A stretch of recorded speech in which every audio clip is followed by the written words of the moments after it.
Olá, jovem! Eu sou o Gabs Ferreira. E eu sou a Priscila Stuani.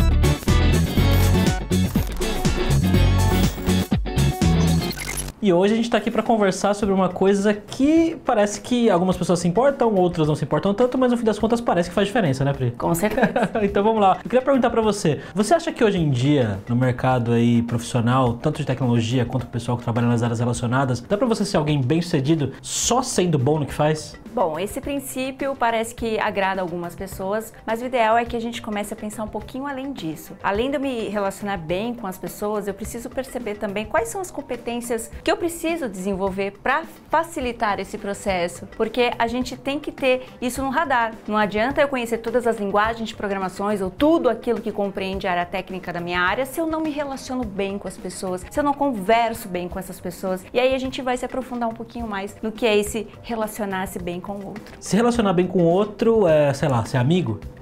Eu parto do princípio também que o ideal seria, né, o mundo fantástico seria a gente conseguir se dar bem com todo mundo, mas a gente sabe que muitas vezes isso é bem complicado, afinal de contas, cada pessoa tem o seu histórico de vida, as crenças, a forma com que ela foi criada vai ditar muito sobre como ela se comporta. Então, quando a gente fala de relacionamento, a gente também precisa pensar na maneira com que eu lido com o outro. E aí vão entrar algumas questões como, por exemplo, a empatia. Ou seja, eu discordo da opinião de uma pessoa, de um colega de trabalho que pensa que um método é melhor daquele que eu já estou mais acostumada. Então, como é que eu vou me portar diante dessa situação? Então, se eu já sou mais determinista, se eu já sou mais objetiva, talvez não seja muito bem acolhido pelo outro. E aí, geralmente, que surgem os conflitos, né? Então, surge aquela frase do tipo, você está querendo dizer que essa forma que você está falando que eu vou fazer não dá certo, não é o certo. E aí é que a gente começa a precisar administrar melhor essas relações. Tem alguma coisa que você sugere? Por exemplo, eu já passei por situações onde eu tive que lidar com uma pessoa, não gostava muito dela, como pessoa assim, mas eu trabalhava com ela no dia a dia, então eu tinha que conversar com ela o tempo todo, tinha que lidar com ela o tempo todo. Tem alguma coisa específica que você acha que dá para ser feito quando esse cenário especial acontece? Sim, é importante a gente entender que é possível isso acontecer, algumas vezes acontece mais do que a gente gostaria, mas o ideal nesse caso, Gabs, a minha recomendação é que a gente sempre dê um passo atrás e comece a ver aquela pessoa como uma colega de trabalho, alguém que vai contribuir, vai colaborar na execução de uma tarefa e que outras questões não precisam interferir nessa relação e que ali vocês precisam ser profissionais. Eu acho que essa é a palavra principal, porque é isso que vai determinar como eu me relaciono com o outro. Eu costumo dizer também nos cursos que eu crio para a Lura que o ideal seria fantástico se a gente conseguisse lidar, né, muito bem, participar de churrasco no final de semana cada vez na casa de um colega, mas isso nem sempre reflete a realidade. Então a gente precisa entender que pontos diferentes faz com que as pessoas se tornem, né, a forma com que a gente pense sobre as coisas é diferente. Então, ter esse respeito é a base do profissionalismo e é aí que a gente vai começar a construir essas relações que tendem a ser mais saudáveis a partir do momento que a gente tem essa intenção. Então você falou de empatia,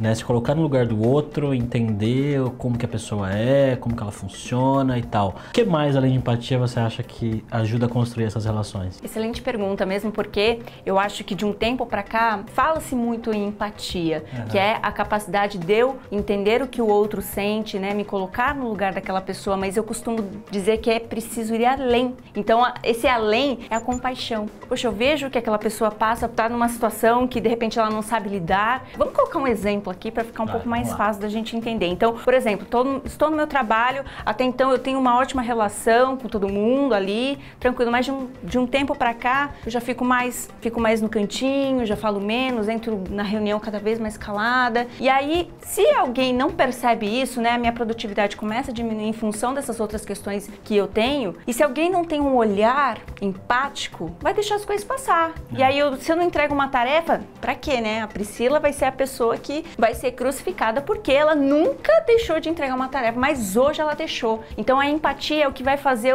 eu falar, poxa, pera, ela sempre entregou, ou sempre pediu ajuda, a gente sempre teve ali boas entregas. Hoje não aconteceu. Então, o que será que aconteceu? Essa é a empatia. E a compaixão é, chega, conversa, e aí, Priscila, tudo bem? Tô percebendo que as coisas não estão estão indo como era, né, há um pouco tempo, você quer conversar, abrir o espaço para a pessoa falar, porque geralmente cada um tá na sua, né? Você faz o seu, eu faço o meu, todo mundo entrega, deu horário, eu vou para minha casa e aí que as coisas começam a se perder, né? Ficar um pouco mais frias. Então, se eu não tenho um ambiente acolhedor, se eu não me sinto ali, obviamente eu nem sempre vou falar sobre particularidades, mas de repente eu posso chegar e falar, Gabs, aconteceu um negócio lá na minha família que me deixou triste, eu tô meio perdida. Poxa, sabendo disso, vamos tentar ajudar. Você precisa de alguma coisa? O que eu posso fazer? E aí a gente começa a estabelecer relações. E perceba que em algum momento aqui a gente jurou que um amigo do outro, a gente só se preocupou. Então eu acho que é interessante a gente começar a perceber qual é o movimento que o mundo está dando, né? Cada vez as pessoas estão mais individualistas, as pessoas estão cada vez mais hiperconectadas e isso vai acabar gerando, né, um afastamento entre as pessoas. E é aí que a questão da empatia e da compaixão se faz importante e presente. É porque acho que a grande maioria das pessoas que por alguma razão não entrega, não produz, não trabalha como deveria, ou pelo menos como uma empresa, o chefe acha que deveria,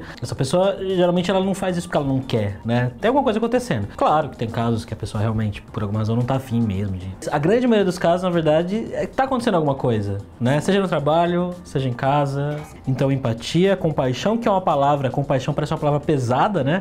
Mas no fim das contas, você chegar na pessoa, entender o que tá acontecendo com ela. E tem mais alguma coisa que você diria que é um dos pilares aí pra ter uma boa relação interpessoal? Eu acredito que essas duas sejam a base, né? Ou seja, eu perceber no outro que algo não está bem, o que eu posso fazer pelo outro e tentar fazer um acolhimento. Porque senão a gente cai, Gabs, naquela coisa de que, a pessoa não fez, tá lá com aquela frescura e tal, mas a ideia não é isso. A ideia é a gente começar a ultrapassar limites, né? Fazer com que a gente comece a perceber o que a gente pode fazer. Então a gente precisa desenvolver, né, a questão da empatia, da compaixão, da gente se aproximar do outro para tentar de alguma maneira ajudá-la a tornar o dia dela melhor, o trabalho melhor e fazer com que ela perceba que há condições dela superar alguma coisa que pode estar impedindo ela naquele momento de fazer o trabalho. Eu acho que isso vale não só para quando a pessoa tá mal, né? Eu acho que quando ela tá normal também, você tá o tempo inteiro ali, né? Mostrando que de alguma forma você está ali, isso é realmente, acho que faz todo sentido. Então, Pri, como que a gente aborda uma pessoa no dia a dia do trabalho ali que de repente você não tem uma relação muito legal, mas de repente tentar construir isso? Você tem alguma sugestão? Existem algumas técnicas que podem nos ajudar nesse processo, como por exemplo, ouvir atentamente o outro. É comum as pessoas conversarem e mexerem no telefone ao mesmo tempo. Será que ao fazer isso eu estou demonstrando